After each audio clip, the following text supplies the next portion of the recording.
Hey guys, Tarke here, and today I'm just going to give you a little recap of my day one, and I'll have some footage going on in the background so you can kind of get an idea of what's going on, so let's just whip that on.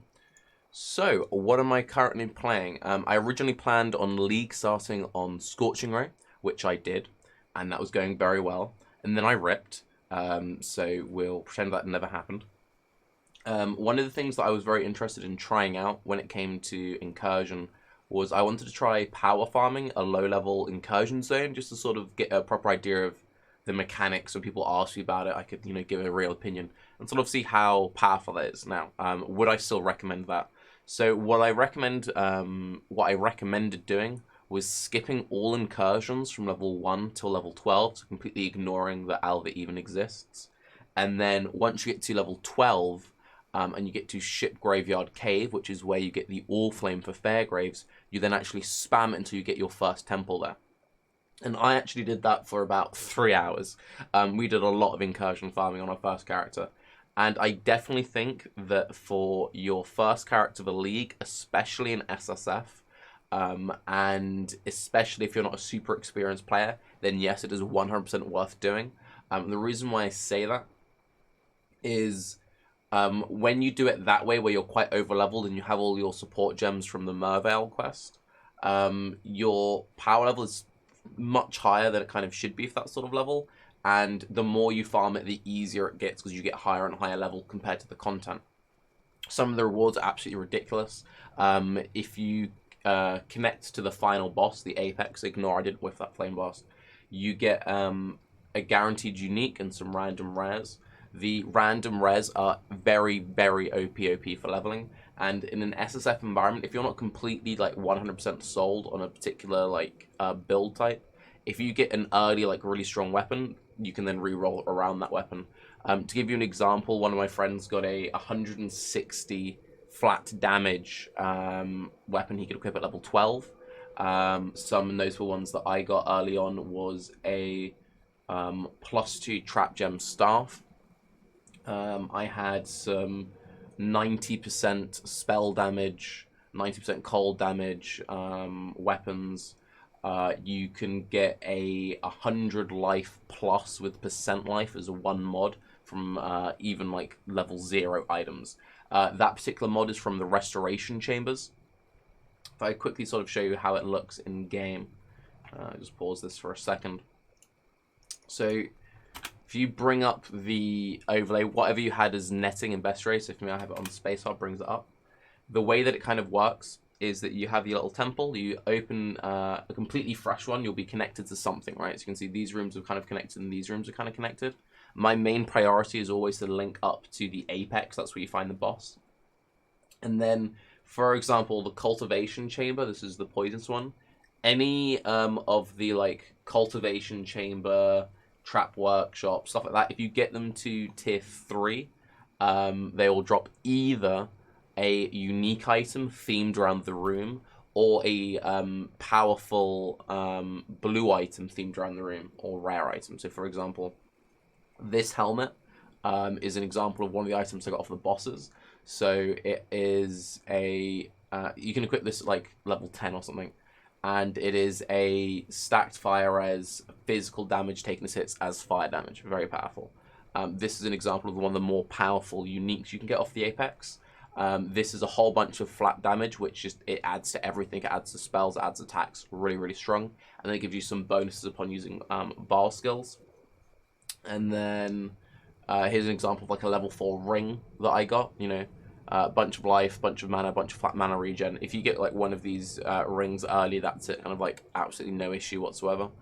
One of the more exciting items that I've seen in terms of just powerfulness, I've seen a 140% minion damage weapon, and that's pretty woo bonkerino at I think a little 30 equip or something.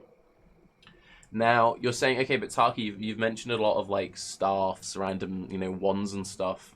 Can I really use these items? Won't my movement speed be absolutely destroyed? Well, actually, yes and no.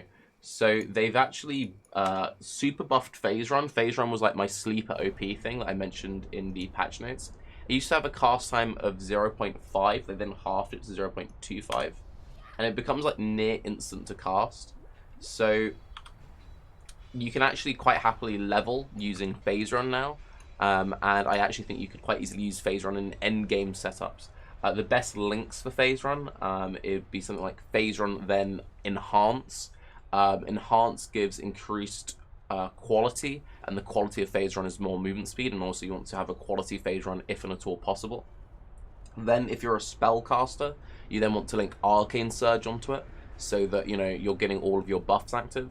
Then you'd want to link something like increased duration onto it. Another option would be just to link faster casting onto it, just so that you're more reliably proccing it. You don't need to have frenzy charges in your build for it to feel good. If you don't have any frenzy charges in your build, then use increased duration on it. If you do have frenzy charges in your build, you don't need to use increased duration on it. But yeah, Phase Runs are super powerful. So we started day one. We did a whole bunch of incursion farming. We were playing Scorch Ray. We then ripped. And what did we decide to reroll? Well, we re-rolled onto Magma Orb. As you've seen in the background, they've made Magma Orb so much nicer to play.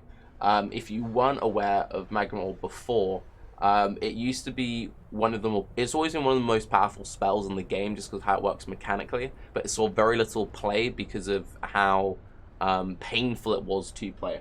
So the main issue that you used to have with Magma Orb, it used to be about 3 times brighter than it currently is. And about 3 times louder. And they've literally just taken a knob and just turned it down. So you can see it's way less bright than it used to be, and it makes way less sound than it used to. You'll notice that I was just randomly one-shotting that boss. Vaal Flameblast. For any fire-based spellcasters, if you're not using a Vaal skill, Vaal Flameblast is very, very, very, very, very strong. Very, very good. You can just use it to one-shot all the rares, all the bosses. It makes doing rooms like this super easy. And I've been reliably full clearing every single incursion with loads of time to spare, no problem, just using, Magma Orb and Flame Blast. Really, really, really strong. And the end idea of this character is to get a Sire of Shards. Yes, a Sire of Shards. Going full Sire of Shards Magma Orb for incursion clearing, because you just press the button once and it just clears everything. If you've never seen Magma Orb in a Sire of Shards before, I can show you roughly what it looks like. This is without the threshold jewels and with no AoE on the tree. But Sire of Shard makes it shoot in a Nova. So this, with all the Elementalist AoE and all the Heralds proccing off, going crit triple Herald, I'm going to use that once, completely full clear an incursion, and it's going to be absolutely glorious. And then, because of how powerful Vaal Flameblast is, it means I don't really need to mess around with gem swaps and stuff, which is just really, really nice quality of life. So yeah, using Magma Orb, boom, boom, boom, boom, boom, boom, boom, boom, boom, and then Vaal Flameblast. If you really need the extra single target while leveling, you can use a GMP, and so you can use a GMP into Slower Proj Swap. And for a rough idea for leveling links, you want to be going for something like Magma Orb, GMP, Combustion, and then Spell Echo. Spell Echo just helps the mana cost out a little bit. In terms of how I've progressed the tree, since I had loads of these really strong mana rings left over from my first character, just give an example of some other ones that I've got. So yeah, I had like this combination package at level 8. It's like, that's kind of a lot of mana. And I keep getting like the mana one. So like the mana one, that's another example. So this dropped as a blue with plus 76 mana, minus 6 mana cost of skills, and I got an unlucky Org into unlucky Regal. But yeah, with stuff like that, let's just go straight into the, I think that's the right rank, yeah. Straight into Might of Mana action. So I got 1 point in this Might of Mana, then I came up and grabbed Elemental Overload. I then picked up all my AoE nodes. And that's kind of like the, okay, I'm leveling build. I'm now trying to fill in the tree to look something more like this, which will be my crit tree. Fairly generic crit tree. The only thing which makes it look a little bit wonky is I come up here to grab Serpent Stance. If you really wanted to, you could come down this way to grab Counterweight and the buffed up Celestial Judgment, but it's not really worth it. I'd rather just have all the life and just feel super, super safe. I might even get Sniper for a little bit of extra proj speed. The way that Magma Orb works is the more proj speed it has, the further it travels. The less proj speed it has, the smaller the bounce between the orbs, meaning you get better overlap on single target. But with how powerful Vaal Flameblast is, I might be able to just go full map clear, and then just use this to reliably one-shot every single boss in the game. But yeah, that was just a quick little update. Incursion, as far as I'm concerned, best day one league experience, hands down. I'm not going to pretend this is the best league in the game because I haven't, done all the in-game mapping with it. But I can say day one as a starter experience, best experience. Really, really looking forward to it. I'll have some more solid videos out there. But yeah, Magmob feels good now. And I will also make a long list of all the builds I'm going to be playing.